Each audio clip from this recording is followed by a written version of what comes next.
भक्तों, मोक्षदा एकादशी के दिन किसी भी समय तुलसी के पौधे में चुपचाप बांध देना। यह एक छोटी सी गुप्त चीज, इतना पैसा आएगा कि संभाले नहीं संभल पाओगे। स्वयं मां लक्ष्मी ने यह गुप्त उपाय बताया है। मोक्षदा एकादशी के दिन यदि आपने यह छोटा सा उपाय कर लिया तो जीवन में कभी पीछे मुड़कर देखने की जरूरत नहीं पड़ेगी। इतना धन आएगा कि 7 पीढ़ियां बैठकर धन खाएगी और पूरे साल घर में सुख, शांति, समृद्धि और धन की वर्षा होगी। जी हाँ, देखिए, मोक्षदा एकादशी का पर्व साल में सिर्फ एक बार आता है, जो मोक्ष और प्रकाश का महान पर्व है। जी हाँ, कहते हैं कि इस दिन स्वयं मां लक्ष्मी धरती पर आती है और अपने भक्तों के दुख दूर करती है। उन भक्तों के घर में प्रवेश करती है जहां साफ सफाई रहती है, जहां पवित्रता रहती है। जी हाँ, देखिए, मोक्षदा एकादशी का यह पावन क्षण सिर्फ धन और सोना चांदी खरीदने का पर्व नहीं है। जरूरी नहीं है कि मोक्षदा एकादशी के दिन आप सोना चांदी, हीरे जवाहरात खरीदो। जरूरी नहीं है कि आप मोक्षदा एकादशी के दिन झाड़ू खरीदो। जरूरी नहीं है कि आप मोक्षदा एकादशी के दिन सूखा धनिया खरीदो। आज मैं आपको एक ऐसी गुप्त एवं रहस्यमयी चीज बता रहा हूं, जिसे यदि आपने मोक्षदा एकादशी के दिन तुलसी में बांध दी तो माता लक्ष्मी हमेशा हमेशा के लिए आपके घर में स्थायी रूप से निवास करने लग जाएगी। जी हाँ भक्तों, तो चलिए आज के प्रवचन में जान लेते हैं इसके बारे में। जब देवी महालक्ष्मी स्वयं पृथ्वी पर भ्रमण करती है और ऐसे घरों में प्रवेश करती है जहां श्रद्धा, विश्वास और अदृश्य नियमों का पालन किया जाता है, और आज मैं आपको एक ऐसा गुप्त एवं रहस्यमयी उपाय बताने जा रहा हूं, जिसे ना तो शास्त्रों में खुलकर बताया गया है, ना ही पंडितों ने आज तक आपको समझाया होगा, क्योंकि यह रहस्य सीधा मोक्षदा एकादशी और तुलसी के दिव्य संबंध से जुड़ा हुआ है। अब आप भी यही सोच रहे होंगे, कई सारे भक्तों के मन में यह भी सवाल आ रहे होंगे कि मोक्षदा एकादशी और तुलसी का क्या संबंध है। तो देखिए, वही संबंध आज मैं आप लोगों को बताने जा रहा हूं। देखिए, इस उपाय को प्राचीन समय में सिर्फ बड़े बड़े विशिष्ट महाज्ञानी एवं संत ही करते थे, और उन्होंने यह उपाय सिर्फ अपने चेलों को ही दिया था। तो आप बड़े ही भाग्यशाली हैं कि स्वयं माता लक्ष्मी ने यह उपाय सुनने के लिए आपको चुना है। तो जिसके आंगन में तुलसी है, जिसे विष्णु प्रिया कहा गया है, ये वही तुलसी है जिसके आंगन में दीपक जलता है तो पीढ़ियों तक धन प्रवाह होता रहता है। लेकिन आप में से कितनों ने कभी सोचा कि तुलसी एक सिर्फ पौधा नहीं है। तुलसी को हमारे शास्त्रों में माता लक्ष्मी का एक ऐसा रूप कहा गया है जो हर घर में स्थापित रहती है। जी हाँ, तुलसी सिर्फ एक मामूली पौधा नहीं, बल्कि धन के मार्ग खोजने वाला एक माध्यम है। और मोक्षदा एकादशी का यह पर्व तुलसी से इतना जुड़ा है कि यदि इस दिन आप चुपचाप तुलसी में एक विशेष वस्तु को बांध दें तो धन की वह धारा बहती है जिसे आप रोक नहीं पाएंगे, बल्कि आपको खुद समझ नहीं आएगा कि कहां से किस रूप में पैसा आने लगा है। कभी पैसा रुकेगा ही नहीं।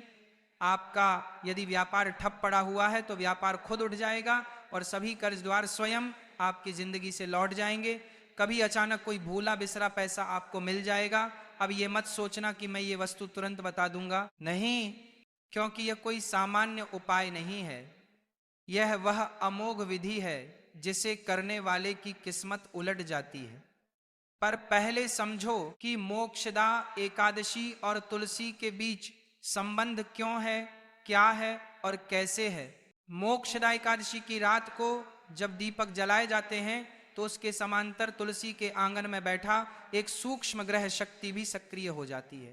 हमारे घर की जो तुलसी होती है उस घर में माता लक्ष्मी का वास होता है। उस तुलसी के पौधे के अंदर मां लक्ष्मी साक्षात विराजमान रहती है। देखिए, लोग बड़े बड़े मंदिर में जाकर माता लक्ष्मी को ढूंढते हैं, अपने किचन में ढूंढते हैं, अपने घर में ढूंढते हैं, अपने पूजा स्थल में ढूंढते हैं, लेकिन मां लक्ष्मी मोक्षदा एकादशी के दिन कहीं और नहीं बल्कि तुलसी के पौधे में ही विराजमान रहती है, ऐसा हमारा शास्त्र कहता है। जी हाँ, मैं आपको बता देता हूं कि मोक्षदा एकादशी यह वह काल ऊर्जा है जो व्यक्ति के भाग्य में धन की रुकावट को बांधती है, और तुलसी उसका विपरीत, तुलसी उसे खोलती है। इसलिए जो लोग मोक्षदा एकादशी पर सिर्फ खरीदारी कर लौट आते हैं, वे सिर्फ परंपरा निभाते हैं। लेकिन जो व्यक्ति तुलसी से शुरुआत करते हैं, वे अपना भाग्य लिखते हैं। अब यहां पर आपको समझना है कि धन कैसे आता है। धन केवल परिश्रम से नहीं आता है। धन आता है तब जब सौभाग्य जागता है, जब हमारी आत्मा किसी शक्ति पुंज से जुड़ती है। और तुलसी वह महामंत्र है जो इस ब्रह्मांड की धनात्मक ऊर्जा को खींचकर मनुष्य के आंगन में उतार सकती है। तुलसी हमारे घर का एक ऐसा पौधा है जो मां लक्ष्मी को बहुत आसानी से अपने घर की तरफ आकर्षित कर सकता है। और देखिए, मां लक्ष्मी भी दया की वह देवी कही जाती है कि अगर कोई व्यक्ति लाख बुरा हो, उसने लाख पाप किए हो, फिर भी मां लक्ष्मी उस इंसान का भला करती ही है। जी हाँ, अगर ध्यान से देखें तो जिस घर में तुलसी होती है वहां कभी भयावह रोग नहीं टिकते। आंखों में रोना तो होता है पर पेट में भूख नहीं होती, और शिकायत तो होती है पर कंगाली नहीं होती, क्योंकि तुलसी स्वयं लक्ष्मी का द्वार है। लेकिन मोक्षदा एकादशी पर एक छोटी सी गुप्त वस्तु बांध दी जाए माता तुलसी में, तो लक्ष्मी कहती है कि वहां कदम नहीं रखती बल्कि अपना डेरा जमा लेती है, बल्कि हमेशा के लिए उस घर में स्थायी रूप से अपना स्थान बना लेती है। अब बात आती है कि वो वस्तु क्या है। देखिए, वो कोई चावल नहीं है, ना कोई लौंग है, ना इत्र है, ना सुपारी है। वह एक ऐसा प्रतीक है जिसे यदि किसी ने जान लिया तो धन के द्वार सीधे खुलते चले जाएंगे। परंतु अभी आपको थोड़ा सा ठहरना है। अभी उसको बताने से पहले उसके पीछे के कुछ विशेष नियम और कुछ विशेष सावधानियां भी हम आपको बताएंगे। क्योंकि देखिए, कोई भी उपाय फल तभी देगा जब उस उपाय से संबंधित हम सारे विधि विधान, नियम और सावधानियां जान लें। क्योंकि देखिए, कभी कभी जब हम बिना किसी विशेष नियम और सावधानियां व उपाय करते हैं तो वह उपाय उल्टा हो सकता है। घर में धन आने की जगह घर में कंगाली भी आ सकती है। इसीलिए मैं आपको हर एक सावधानी, हर एक नियम जो माँ लक्ष्मी और तुलसी से संबंध रखता है, इस उपाय से संबंध रखना है, वो मैं आपको बताऊंगा। जी हाँ, देखिए, कहते हैं कि धन मोक्षदा एकादशी की रात को ब्रह्म मुहूर्त से पहले जो देव उतरते हैं, वे मनुष्यों के कर्म पत्र पढ़ते हैं। किसे देना है, किसे लेना है, कौन योग्य है, कौन अयोग्य है, उसी रात तुलसी साक्षी बनती है। इसी कारण तुलसी में कुछ बांधना सीधे देवताओं तक संदेश भेजने जैसा है। इसीलिए यह मत समझना कि केवल वस्तु बांधना ही पर्याप्त होगा। तुम्हें अपने मन, वचन और पूर्ण मौन के साथ इस चीज को बांधना होगा, क्योंकि ध्यान रखना है सबसे पहले चीज। तो देखिए, माँ लक्ष्मी हर व्यक्ति से प्रसन्न हो सकती है। चाहे किसी व्यक्ति ने कितने ही बड़े से बड़े पाप किए हो, कितने ही बड़े से बड़े कुकर्म किया हो, मैं आपको अब जो सावधानियां बताऊंगा उन्हें सबसे पहले सुन लेना। कहते हैं कि तुलसी में जब हम कुछ बांधते हैं तो वह चीज सीधे देवी देवताओं तक हमारा संदेश पहुंचती है। तो आपको केवल इतना समझना है कि जब आप वह चीज बांध रहे हो तो सबसे पहले आपको अपना मन शांत रखना है, वचन बिल्कुल पवित्र रखना है, और उस क्षण कोई तुम्हें देखे नहीं, इस बात का जरूर ध्यान रखना है। क्योंकि कोई देखे या ना देखे, परंतु वे देख रहे होंगे जिन्हें देखना चाहिए, अर्थात मां लक्ष्मी, अर्थात कुबेर देव। देखिए, मोक्षदा एकादशी की शाम हो, सूर्य अस्त हो जाए और आकाश में पहले तारा उदित हो, तब आंगन में तुलसी को जल अर्पित करें, दीपक जलाएं और 3 बार मां में कहें, हे तुलसी, हे विष्णु प्रिया, मेरे घर की दरिद्रता को बाहर करके समृद्धि के रथ को भीतर लाओ। और तब बिना किसी को बताए उस गुप्त वस्तु को लाल रंग के धागे में बांध दो। पर ध्यान रहे, शाम को नहीं, रात के उस अंतिम पहर में लगभग 12 बजे के आसपास, जब पूरा घर सो रहा हो। अब वह वस्तु क्या है? वह वस्तु है कपूर में भीगा हुआ एक ताम्रकण। जी हाँ, एक बार फिर से दोहरा रहा हूं, ध्यान से सुनिए। कपूर में भीगा हुआ एक ताम्रकण, एक बहुत ही छोटा सा तांबे का टुकड़ा जिसे कपूर में एक रात पहले भिगोकर रखा गया हो। देखिए, तांबे का ग्रह प्रतिनिधि होता है और कपूर अग्नि तत्व का। जब धन दोनों मिलते हैं तो धन आगमन के मार्ग में बंधी हुई गांठें जलने लगती है। इसे कोई शास्त्र नहीं लिखेगा, क्योंकि यह ज्ञान गुरुमुख परंपरा का है। इसे कभी व्यापारियों ने रात के अंधेरे में किया था और अगले ही वर्ष वे गंगा की धारा की तरह समृद्ध हो गए। इसे किसी न किसी को नहीं बताया, क्योंकि यदि सबको बताएं तो उसका प्रभाव कम हो जाएगा। इसलिए आज तक यह उपाय ना जाने कितने ही लोगों से छुपा कर रखा गया है। पर ध्यान रहे, तांबा इतना ही होना चाहिए जितना मात्र एक चने के दाने से छोटा हो। यदि अधिक हुआ तो शरीर में क्रोध की अग्नि प्रज्वलित होगी, कम हुआ तो प्रभाव नहीं आएगा। देखिए, अब उसे कपूर में कैसे भिगोना है, यह सबसे पहले मैं आपको बताता हूं, क्योंकि उपाय की शुरुआत ही इस चीज से हो रही है कि उसे कपूर में भिगोकर कैसे रखना है। देखिए, कपूर को एक मिट्टी की कटोरी में रखें। अगर मिट्टी की कटोरी नहीं है तो आप दीपक का प्रयोग भी कर सकते हैं। सबसे पहले आपको एक मिट्टी की कटोरी या दीपक लेना है, उसमें तांबे को उसके बीच में दबा दें और इसे स्वयं नहीं छुए। चिमटी या चंदन की लकड़ी से उठाएं और जब आप उसे तुलसी में बंद होंगे तो ना कोई मंत्र करना है, ना कोई काम करना है, ना किसी प्रकार का मन में संदेह रखना है। बस मौन और सिर्फ मौन रहना है और अगले दिन तुलसी को जल देने से पहले प्रणाम करना। ये मत देखना कि कुछ बदला कि नहीं, क्योंकि परिवर्तन दृश्य में नहीं, धीरे धीरे शुरू होता है। पहले महीने अचानक कोई पुराना कर्ज लौट जाएगा, दूसरे महीने रुका हुआ व्यापार खुलेगा, तीसरे महीने आपको खुद समझ नहीं आएगा कि इतना धन कहां से आने लगा है। कभी कभी धन पशु, वाहन, संतान के रूप में आता है, लेकिन यहां वह सीधे भौतिक धन की धारा खोलेगा और यदि आपने इस बात को किसी को बताने की गलती की तो प्रवाह मंद हो जाएगा। अब सावधान रहना है। कुछ ऐसे घर होते हैं जहां तुलसी सूखने लगती है, वहां ये उपाय ना करें। जी हां, इतना ध्यान आप जरूर रखना, तो भूल कर भी यह उपाय मत करना, नहीं तो इस उपाय का उल्टा प्रवाह शुरू हो जाएगा। लेकिन देखिए, आप चाहे तो मोक्षदा एकादशी या मोक्षदा एकादशी से पहले अपने घर में एक नई तुलसी का पौधा भी लाकर लगा सकते हैं। लेकिन देखिए, सबसे ज्यादा लाभ वही होगा जहां पर तुलसी का पौधा पुराना होगा और हरा भरा होगा।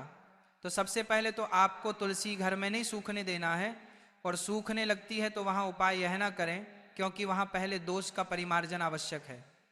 परंतु यदि तुलसी हरी है, जीवित है, मिट्टी नम है, तो वह तैयार है, आपके सौभाग्य की रक्षक बनने को वह तैयार है, मां लक्ष्मी को आपके घर में आकर्षित करने को। देखिए, यह उपाय किसी भिखारी को करोड़पति बना सकता है, किसी व्यापारी को सम्राट बना सकता है, किसी परिवार की कुल दरिद्रता को मिटा सकता है। परंतु लालच से मत करना, भय से मत करना और मजबूरी से मत करना, विश्वास से करना। क्योंकि देखिए, अगर हम कोई उपाय कर रहे हैं और उस उपाय को करने में अगर हम किसी का बुरा करने का सोच रहे हैं, किसी प्रकार का लालच रख रहे हैं, किसी प्रकार की कामना रख रहे हैं, उपाय को करते समय यह सोच रहे हैं कि इस व्यक्ति के साथ बुरा हो जाए, इसका बुरा हो जाए, तो उपाय का भी लाभ नहीं देगा। देखिए, मोक्षदा एकादशी का पर्व कोई साधारण नहीं है। जी हाँ, मैं आप सभी को बता देता हूं कि मोक्षदा एकादशी का पर्व अमीरों का नहीं, ये भाग्यवान का पर्व है। कुछ लोगों की ऐसी मानसिकता रहती है कि मोक्षदा एकादशी के दिन धन की पूजा की जाती है तो केवल अमीर और करोड़पति लोग ही मोक्षदा एकादशी की पूजा करते हैं, क्योंकि उनके पास ही धन है। लेकिन ये पूरी तरह से गलत है। हमेशा ध्यान रखना, धन अलग चीज होती है और लक्ष्मी अलग चीज होती है। जो इंसान मेहनत करता है दिन रात, जो इंसान अपने परिवार का पालन पोषण करने के लिए कमाता है, उसके घर में हमेशा लक्ष्मी स्थायी रूप से निवास करती है। देखिए, मोक्षदा एकादशी का पर्व भाग्यवान का पर्व है। वह जो सौभाग्य को पकड़ लेता है वही वास्तविक रूप से धनी हो जाता है। अब तुम सोचोगे कि क्या यह अंधविश्वास है? नहीं, यह विश्वास की कला है, यह विज्ञान है ऊर्जा को मोड़ने का, यह ज्योतिषी संयोग को अपने कक्ष में लाने की युक्ति है, और यदि इसे समझ लिया तो जीवन में कभी अभाव नहीं रहेगा। यही है तुलसी और मोक्षदा एकादशी का वह गुप्त संबंध जिसे युगों से छुपाया गया है। आज तुम जानते हो, बाकी किसी को मत कहना। यहां से आगे वही भाव, वही ऊर्जा। मैंने आपको सारा प्रयोग बताया है। अब देखिए, उपाय तो मैंने आपको बता दिया है, लेकिन उपाय को करने के साथ साथ आप उसे तांबे की चीज को कहां से लेकर आए, इतना भी जरूर सुन ले कि वह तांबा बहुत पवित्र होना चाहिए। जब आप उसे तांबे के एक छोटे से टुकड़े को कपूर में भिगोए या फिर मिट्टी के दीपक में या मिट्टी की कटोरी में रखें तो सबसे पहले उसे तांबे को तुम्हें गंगा जल से धोना है। गंगा जल नहीं है तो गोमूत्र से धोना है। और ध्यान रहे, मैंने आपको बताया है कि तांबे के उस छोटे से टुकड़े को आपको हाथ से नहीं छूना है, या तो चिमटी से उठाना है या फिर चंदन की लकड़ी से उठाना है। अब इसके बाद ध्यान रखिएगा कि जिस लाल कपड़े में आप उसे बांध रहे हो वह लाल कपड़ा भी पूरी तरह से स्वच्छ होना चाहिए, वह लाल कपड़ा भी पूरी तरह से पवित्र होना चाहिए, उसे किया हुआ गंदा या मैला नहीं होना चाहिए। इतना जरूर आप ध्यान रखिएगा, लाल कपड़ा बिल्कुल स्वच्छ रखना है। और उसके बाद देखिए, जब आप ये उपाय करें तो इतना जरूर ध्यान रखना है कि महिलाएं क्या करती हैं कि कभी कभी जब कोई उपाय करती है तो महिलाएं आसपास में पड़ोसी को बता देती हैं, मायके में बता देती हैं, ससुराल में ढिंढोरा पीट देती है। उपाय करने से पहले ही महिलाओं को बिल्कुल गुप्त तरीके से यह उपाय करना है, क्योंकि देखिए, अगर एक घर की महिला यह उपाय करेगी तो यह उपाय और जल्दी लाभ देगा। क्यों? क्योंकि घर की लक्ष्मी कौन होती है? घर की बहू, बेटी या माँ। तो महिलाएं इस उपाय को खास करके करें, क्योंकि यह उपाय लाभ महिलाओं को जल्दी देगा। क्योंकि एक महिला जानती है कि उसके घर में किस चीज की कमी है, उसके घर में किस चीज की जरूरत है, और उसी आस्था, उसी श्रद्धा और उसी विश्वास के साथ महिलाएं यह उपाय करेगी। तो अब देखिए, मैंने आपको इस वीडियो में उपाय से संबंधित नियम भी बताए थे कि बिल्कुल मौन रहना है, किसी से बात नहीं करना है, मन बिल्कुल पवित्र रखना है, हृदय बिल्कुल साफ रखना है, और सावधानियां भी बताई हैं। सावधानी तो मैंने सिर्फ आपको अभी एक ही बताई है कि इस उपाय को करते वक्त कोई आपको देखे नहीं, और उसे छोटी सी तांबे की चीज को ऐसी जगह पर बांधे जहां से हर किसी व्यक्ति की नजर ना पड़े। देखिए, अगर तुलसी बहुत ज्यादा हरी भरी और गहरी है तो उसे बिल्कुल बीच बांध देगा, ताकि किसी साधारण इंसान की नजर उस पर ना पड़े। सिर्फ ना लक्ष्मी और कुबेर देव की नजर ही उस पर पड़ना चाहिए। देखिए, आज के जीवन में दुख तकलीफ हर इंसान के जीवन में है। कोई व्यक्ति कर्ज से परेशान है, किसी व्यक्ति को संतान सुख नहीं मिल रहा है, कोई व्यक्ति नौकरी कर रहा है लेकिन नौकरी में प्रमोशन नहीं मिल रहा है, व्यापार लोग खोल लेते हैं लेकिन कई बार लोगों का व्यापार चलता नहीं है, ठप पड़ जाता है, घर में हमेशा लड़ाई झगड़ा क्लेश होते हैं, घर में बरकत नहीं रहती है, और घर में आए दिन कोई ना कोई व्यक्ति किसी न किसी रोग से ग्रसित रहता ही है। कोई ना कोई रोग परिवार के किसी न किसी इंसान को पकड़कर बैठा ही रहता है। तो यह उपाय मोक्षदा एकादशी के दिन जरूर कीजिएगा, क्योंकि इस उपाय की एक मान्यता यह भी है कि यह उपाय ना सिर्फ धन के आगमन, धन के द्वार खोलता है, बल्कि हमारे जीवन से परेशानियां को भी कोसों दूर रखता है। जी हाँ, देखिए, इंसान कमाता किसके लिए है? अपने परिवार के लिए कमाता है, अपने परिवार की खुशी के लिए कमाता है। और जब कई बार लड़ाई झगड़े और क्लेश होते हैं तो वही परिवार भी घर भी जाता है। तो आप इस मोक्षदा एकादशी के दिन माँ लक्ष्मी से यह कामना भी जरूर करना की है, माँ लक्ष्मी, आप मेरे घर को हमेशा एकत्र रखना, कभी मेरे परिवार को बिछड़ना मत देना। कभी परिवार में अगर लड़ाई झगड़े और क्लेश भी होते हैं तो उनका तुरंत निवारण करना, लेकिन मेरे परिवार को बिखरने मत देना, मेरे परिवार को टूटने मत देना। क्योंकि देखिए, माँ लक्ष्मी भी उस घर में हमेशा स्थायी निवास करती है जिस घर में बहू बेटियों का सम्मान होता है। क्योंकि धन की देवी माँ लक्ष्मी कहती हैं कि घर की जो लक्ष्मी होती है, अगर वह हंसती खेलती रहेगी तो धन की देवी भी आपके घर में हंसती खेलती रहेगी। पर्व के दिनों में कई सारे लोगों की आदत होती है कि घर की लक्ष्मी पर चिल्लाते हैं, अपशब्द बोलते हैं। तो देखिए, इस बार आप ध्यान रखिएगा कि सबसे पहले तो घर में अच्छा और सकारात्मक वातावरण बनाकर रखना।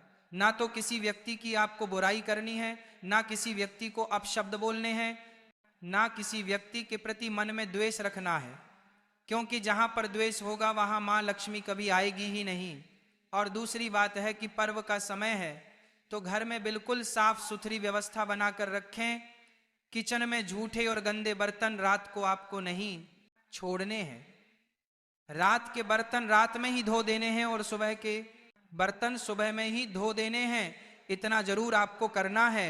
अब इसके बाद ध्यान रखिएगा कि मोक्षदा एकादशी के दिन आप देखिए कई सारी चीजें खरीद कर घर में लाते हैं।